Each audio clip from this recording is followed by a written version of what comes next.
দর্শক আমন্ত্রণ জানাচ্ছি মেট্রো রেল নিয়ে আমাদের বিশেষ অনুষ্ঠান মেট্রো রেল গণপরিবহনের নতুন দিগন্ত। উন্নত দেশের মতো একদিন আমাদের দেশেও মেট্রো রেল চালু হবে, এতদিন সেই স্বপ্ন আমরা দেখে এসেছি। কিন্তু আগামীকাল থেকে আমরা সেই স্বপ্ন দেখব না, বরং বাস্তবে আমাদের চোখের সামনে আমরা দেখতে পাবো যে কিভাবে আমাদের স্বপ্ন পূরণ হচ্ছে, কিভাবে মেট্রো রেল ছুটে যাচ্ছে রাজধানী ঢাকায়। সাংবাদিক হিসাবে পেশাগত দায়িত্ব পালন করতে গিয়ে স্বপ্ন পূরণের এই সময়টাতে আমাদের দারুণ সব অভিজ্ঞতা হচ্ছে এই মেট্রো রেলকে নিয়ে। সেরকমই কিছু অভিজ্ঞতা আপনাদের সাথে শেয়ার করতে চাই। সেই অভিজ্ঞতা শেয়ার করার জন্য আমাদের সাথে আছেন আমাদের সহকর্মী স্পেশাল করেসপন্ডেন্ট নজরানা চৌধুরী। নজরানা, আপনাকে স্বাগত জানাচ্ছি আমাদের এই অনুষ্ঠানে। ধন্যবাদ।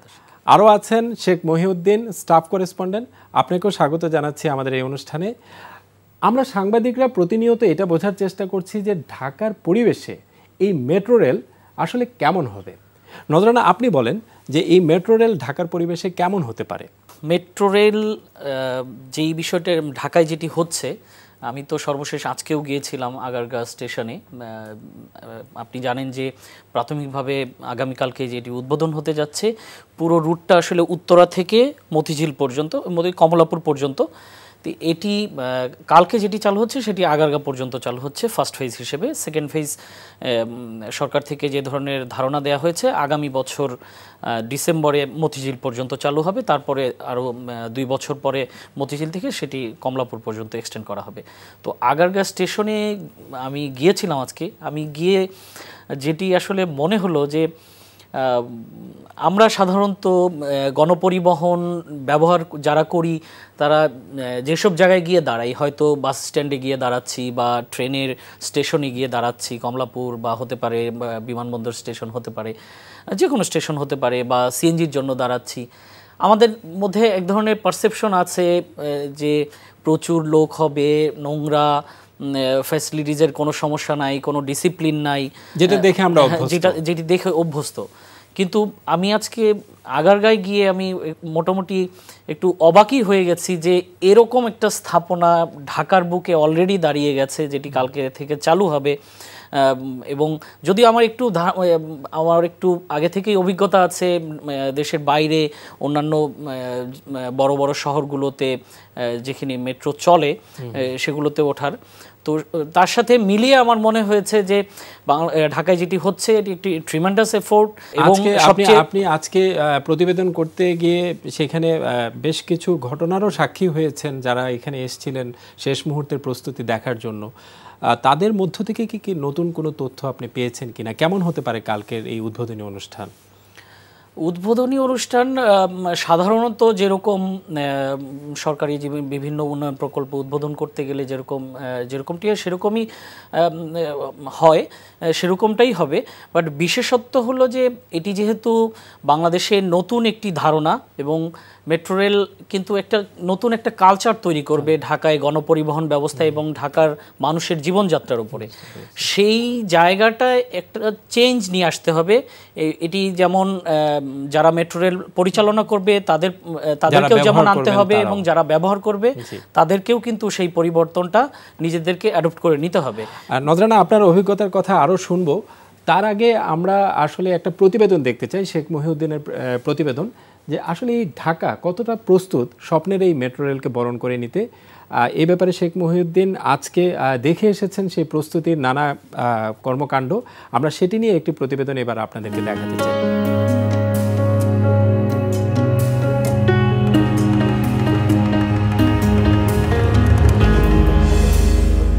শীতের সকালে বৈরী আবহাওয়া, প্রকৃতিতেও কুয়াশার প্রভাব, কিন্তু দিয়াবাড়ির আবহে এই অলসতার ছিটে ফোঁটাও নেই, কারণ দেশের প্রথম ও আধুনিক যোগাযোগ ব্যবস্থা মেট্রো রেলের উদ্বোধন। তাই তো একসময়ের নিভৃত দিয়াবাড়ির চেহারা এখন চাঞ্চল্যে ভরপুর।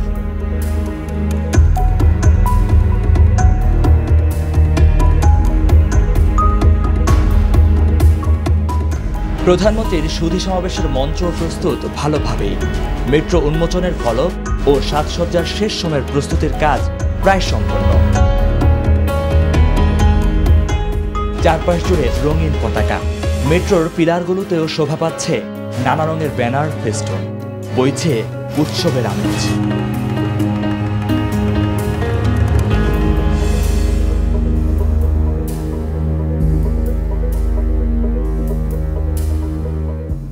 প্রধানমন্ত্রীর আগমন উপলক্ষে আইন শৃঙ্খলা বাহিনীর নিরাপত্তা মহড়ায় সরগরম পুরো উদ্বোধন স্থল।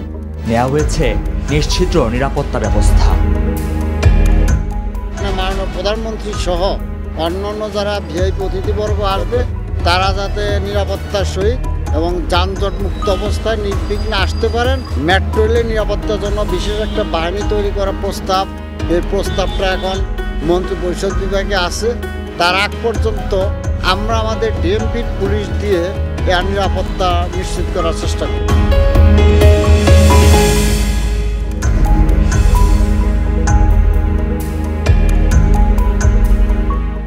এদিকে শীতের কুয়াশা ভেদ করে উদ্বোধনের আগের দিনও যাত্রী পরিবহনের মহড়া করেছে মেট্রো রেল। প্রধানমন্ত্রীর উদ্বোধনের পরদিন থেকে কাঙ্ক্ষিত বাহনে চড়তে পারবেন যে কেউ। নতুন এক মাইলফলকের সামনে বাংলাদেশ। আধুনিক যোগাযোগ ব্যবস্থা মেট্রো রেল উদ্বোধনের মাহেন্দ্রক্ষণের অপেক্ষা মাত্র। নগরবাসীর যানজট দূরীকরণের এই মহাযজ্ঞ এখন বাস্তবে রূপ নিয়েছে। স্বপ্ন পূরণ হচ্ছে বাংলাদেশের নগরবাসীর। মহিউদ্দিনের প্রতিবেদনটি আমরা দেখলাম। শেখ মহিউদ্দিন, আপনার কাছে জানতে চাই যে দারুণ কিছু মুহূর্তের সাক্ষী আপনি হয়েছেন এবং আমি খুবই নিশ্চিত যে আপনার সাংবাদিকতার পেশাগত জীবনে যে উল্লেখযোগ্য ঘটনাগুলো থাকে এটিও একটি উল্লেখযোগ্য ঘটনা যেটা সবসময় আপনার কাছে স্মরণীয় হয়ে থাকবে। এর বাইরেও নিশ্চয়ই আপনি আরও অনেক কিছু দেখে এসেছেন যেটা হয়তো প্রতিবেদনে আসেনি, সেরকম কিছু অভিজ্ঞতা আমাদের সাথে শেয়ার করবেন। ধন্যবাদ আশিকা। আসলে আমার কাছে যেটা ভালো লেগেছে যে আমি সারাদিন এখানে ছিলাম, কাভার করেছি, যে মানুষজন এখানে আশেপাশে ছিলেন, অর্থাৎ যারা এই মেট্রো রেল যেই প্রান্ত থেকে শুরু হচ্ছে তার আশেপাশে যাদের বাসা আছে তারা কিন্তু উদ্গ্রীব ছিলেন। বিশেষত 7 দফা যে দাবি নির্দেশনা দেওয়া হয়েছে ডিএমপির পক্ষ থেকে, তারপর থেকেও আমরা ঠিক পেছনটার দিকে গিয়েছিলাম, সেখানে কিছু মানুষের কথা শুনেছি, অর্থাৎ চায়ের দোকানগুলো আছে সেখানে, বাজার যে রেস্তোরাঁগুলো আছে সেখানে কথা বলেছিলাম। তারা বলছেন যে তাদের নিজের চোখে এরকম উন্নত দেশের মধ্যে এই ব্যবস্থা বাংলাদেশে হবে এটি অবিশ্বাস্য। নিশ্চয়ই এটি আমার জীবনের জন্য যেমনি একটি মাইলফলক, একই সাথে দেশেরও তো মাইলফলক। তবে আমি সাংবাদিকতার জায়গা থেকে আজকে যেটি কাভার করেছি, আমরা সারাদিন সেখানে ছিলাম, আইন শৃঙ্খলা ব্যবস্থা থেকে শুরু করে অন্যান্য যে সাজসাজ রব এবং সাজসজ্জার কাজ চলছে সেটি দেখতে পেরেছি। এটি তো মূলত আগামীকাল উদ্বোধনের জন্য, কিন্তু তার পাশেও ওই এলাকায় যারা বসবাস করছেন, যাদের বাড়ি আছে বা যাদের চায়ের দোকান, রেস্তোরাঁ, মার্কেট আছে, তাদের সাথে আমরা কথা বলেছিলাম। তো তারা যেটি বলছেন তাদের জীবদ্দশায় এত সুন্দর, মানে বিদেশে যে ছবিগুলো দেখে থাকেন তারা বা সিনেমার পর্দায় দেখে থাকেন অথবা টেলিভিশন দেখতে পারেন, সেগুলো তাদের সামনে এভাবে তারা নিজেরা চড়তে পারবেন, এটি তারা আসলে কখনো বিশ্বাস করতে পারেনি। এখানে আবার আরেকটি বিষয় আছে যে ওই এলাকায় যারা থাকেন তাদের রাজধানীর কেন্দ্রে আসার জন্য প্রতিদিনই তাদেরকে ঘন্টার পর ঘন্টা অপেক্ষা করতে হয়। তো এটা তাদের জন্য একটা ভোগান্তির কারণ, সেই ভোগান্তিটা দূর হবে এই মেট্রো রেলের মাধ্যমে, সেটাই আসলে তারা আশা করেন। আসলে আপনি সাধারণ মানুষের সাথে কথা বলেছেন, যেটা বুঝতে পারলাম, সেই সাধারণ মানুষের কিছু প্রতিক্রিয়া এবার আমরা শুনবো, সেরকমই কিছু বিষয় এবার আমরা আপনাদেরকে দেখাবো। আমার অফিস হচ্ছে মতিঝিলে, সেক্ষেত্রে আপাতত আমি আগারগাঁও পর্যন্ত তো যাইতে পারবো ভোগান্তি ছাড়া। আমার অফিস হচ্ছে মতিঝিল, তখন আসলে আমার এই প্রতিদিন মতিঝিল থেকে 12 নম্বর আসতে 2 থেকে 3 ঘন্টা লাগে আসার সময়, বিশেষ করে। হ্যাঁ, এই সমস্যাটা অন্তত থাকবে না। 10 নম্বর থেকে শুরু করে শেওড়াপাড়া পার হইতে 1 থেকে 1.5 ঘন্টা সময় লাগে, সেক্ষেত্রে 5-7 মিনিটের মধ্যে আমরা পৌঁছে যাবো। এটা খুব ভালো। মিরপুরবাসীর জন্য অনেক ভালো হবে, যদি এটা যত তাড়াতাড়ি করে চালু করতে পারে তাহলে যানজটও কমবে এবং আমাদের যাওয়া আসা সুবিধা হবে, টাইম মতো অফিসে যেতে পারবো। এলাকাবাসী, এখানে যারা স্থানীয় ব্যবসায়ী, সবাই অনেক ধৈর্যের সাথে অপেক্ষায় ছিলাম। তো এটা আমাদের জন্য খুবই জাতি হিসেবে আনন্দের বিষয়। মেট্রো রেলটা বলে অবশ্যই আমাদের এখানে জনসমাগম বাড়বে, তাহলে আমাদের ব্যবসা বাণিজ্যও বাড়বে। আর যেহেতু স্টেশনের পাশে একটা রেস্টুরেন্ট, অবশ্যই একটু ভালো হবে। আর আমরা আশা করি মেট্রো রেলের মানে প্যাসেঞ্জারদেরকে সার্ভিস দিতে পারবো ভালো। অর্থাৎ সাধারণ মানুষের সেই একটাই স্বপ্ন যে তারা যানজট থেকে একটা মুক্তি পাবেন এবং মেট্রো রেল তাদের সেই মুক্তি এনে দিবে। তো এটা তো একটা বিষয় রয়েছে। আর পাশাপাশি মেট্রো রেল নিয়ে কিন্তু বেশ কিছু তথ্য রয়েছে যেটা হয়তো অনেকেই আমরা জানি না। সেই তথ্যগুলো আমরা আপনাদেরকে জানাতে চাই। অনেক অস্পষ্টতা স্পষ্ট হবে, অজানা জানা হবে।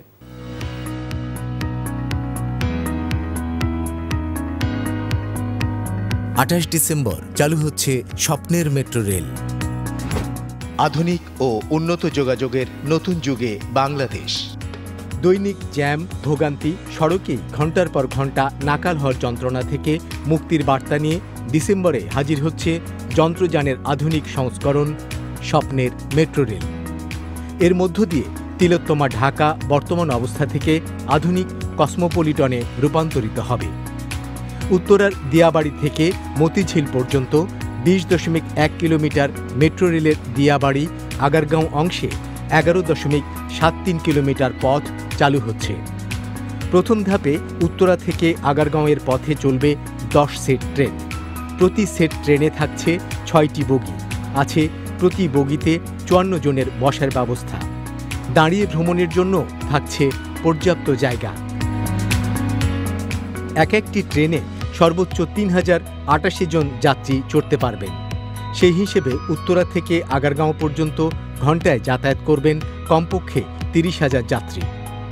প্রতিটি স্টেশনে একটি অপারেটিং রুম, একটি টিকিট কাউন্টার, লাউঞ্জ, বর্জ্য ব্যবস্থাপনা প্ল্যান্ট, নামাজের স্থান, অগ্নি নির্বাপন ব্যবস্থা, অ্যাক্সিলেটর, লিফট এবং আরও অনেক কিছু থাকবে। এটি দেশের পরিবহন ব্যবস্থাকে ডিজিটালাইজেশনের আওতায় আনার পাশাপাশি বাংলাদেশকে ধীরে ধীরে ক্যাশলেস অর্থনীতির দিকে এগিয়ে যেতে সাহায্য করবে। মেট্রো রেলের মাধ্যমে একটি আধুনিক ও উন্নত যোগাযোগের নতুন যুগে প্রবেশ করছে বাংলাদেশ। বেশ কিছু গুরুত্বপূর্ণ তথ্য আমরা জানতে পেলাম। নজরানা, আপনি তো এই তথ্যগুলো আরও ভালো করেই জানেন, এতদিন ধারাবাহিকভাবে আপনি কাজ করে এসেছেন এই মেট্রো রেল নিয়ে। আপনার কাছে কি মনে হয়, আপনি যেটা বলছিলেন যে এটা একটা কালচার বা একটা লাইফস্টাইল মেট্রো রেলে যারা ব্যবহার করবেন, তো সেটাই আসলে এই তথ্যগুলোতে ফুটে উঠে এসেছে এবং আমরা ছবিতেও তাই দেখতে পেলাম। তো সব মিলিয়ে কি মনে হয় যে আমরা আসলে এটাকে কত দ্রুত অ্যাডজাস্ট করতে পারবো মেট্রো রেলের এই সিস্টেমের সাথে? প্রথম দিকে হয়তো একটু চ্যালেঞ্জ আছে, যেই চ্যালেঞ্জটা মোকাবেলার জন্য আমার আজকে প্রেস কনফারেন্সেও মেট্রো রেল কর্তৃপক্ষ জানিয়েছে যে তারা শুরুতে উত্তরা এবং আগারগাঁওর মধ্যে ট্রেনটি চালাচ্ছে, মাঝখানে কোনো বিরতি দিবে না, কোনো স্টেশনে থামবে না। এটি আমি জিজ্ঞাসা করেছিলাম যে কেন এই সিদ্ধান্তটা আসলে কেন, মাঝখানেও তো স্টেশনগুলোতে ওঠানামা করবে যাত্রীরা, তারা কেন যারা পল্লবীতে নামবে বা 10 নম্বর নামবে তারা কেন আগারগাঁও গিয়ে নামবে? তো তারা বললেন যে এটি আসলে তারা করেছেন এই যে নতুন একটি কালচার, নতুন একটি লাইফস্টাইল, এটিতে যাত্রীদেরকে অভ্যস্ত করার জন্য।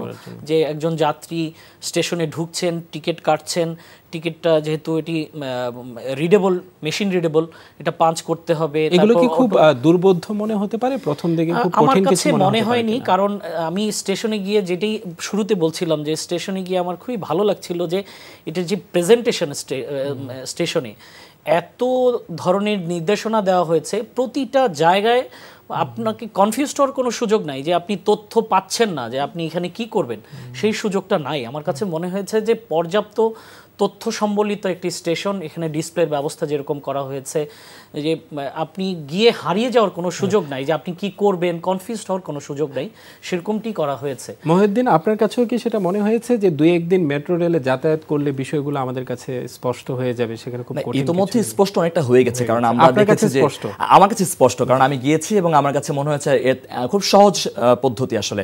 তবে যেহেতু সব শ্রেণী পেশার মানুষের জন্য সেক্ষেত্রে প্রথমে তো একটু চ্যালেঞ্জ থাকবে, সেটি অভ্যস্ততা তৈরি হয়ে যায়। আসলে সবকিছুর সাথে আমরা তো মানিয়ে নিতে পারি, আর মানিয়ে নিতে পারাটাই আসলে মূল চ্যালেঞ্জ। কিন্তু ইতিমধ্যে ইউটিউব, ফেসবুক, সামাজিক যোগাযোগ মাধ্যম, গণমাধ্যমে আমরা দেখিয়েছি কিভাবে ব্যবহার করতে হবে, কিভাবে টাকা সেখানে মেশিন রিডেবল সিস্টেমে যাবে, সেগুলো সব দেখানো হয়েছে, অনেকেই জানে আসলে বিষয়গুলো। আর সবচেয়ে সারপ্রাইজিং যে বিষয়টি হবে যে যারা দিয়াবাড়ি থেকে রওনা হবেন তারা খুব দ্রুত সময়ের মধ্যে চলে আসবে, যেটা আসলে ঢাকা শহরের বাস্তবতায় চিন্তাই করা যায় না। এই প্রসঙ্গে নজরানা, আমি আপনার কাছে আরেকটি বিষয় জানতে চাই যে আমরা আসলে ঢাকা শহরে সাধারণ মানুষও সেই কথাই বলেছেন যে সবাই আসলে আমরা ত্যক্ত বিরক্ত এই যানজটের কারণে 1 ঘন্টা না 2 ঘন্টা না 3-4 ঘন্টা পর্যন্ত আমাদের অপেক্ষা করতে হয় উত্তরা থেকে মতিঝিল পর্যন্ত পৌঁছাতে।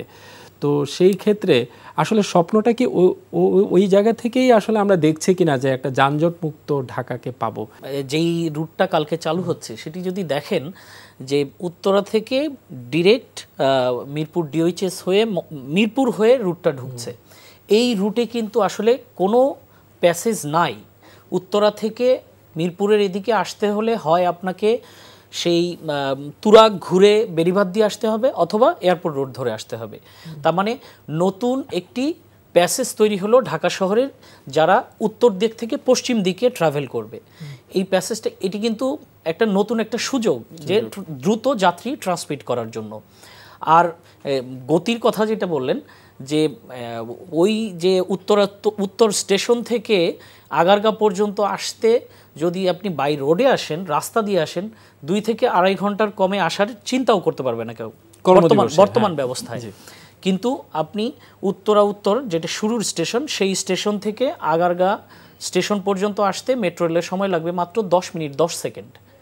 তো এবং একটি ট্রেন আমরা একটু আগে দেখলাম যে প্রায় 3000-এর উপর যাত্রী পরিবহন করবে, মানে 3000 যাত্রী 10 মিনিটের মধ্যে উত্তরা থেকে আগারগাঁ চলে আসছে। মানে উত্তরা থেকে যারা গাবতলী হয়ে ধরেন মানিকগঞ্জের দিকে বা সাভারের দিকে ট্রাভেল করবে, তাদের এই বড় জনগোষ্ঠীটা, বড় কিন্তু সংখ্যার যাত্রী কিন্তু দ্রুত ট্রান্সমিট হয়ে গেল। আসলে এই কারণে কিন্তু ঢাকায় কমে যাবে। জি, এই কারণেই আসলে আমরা বলছি যে স্বপ্নের মেট্রো রেল।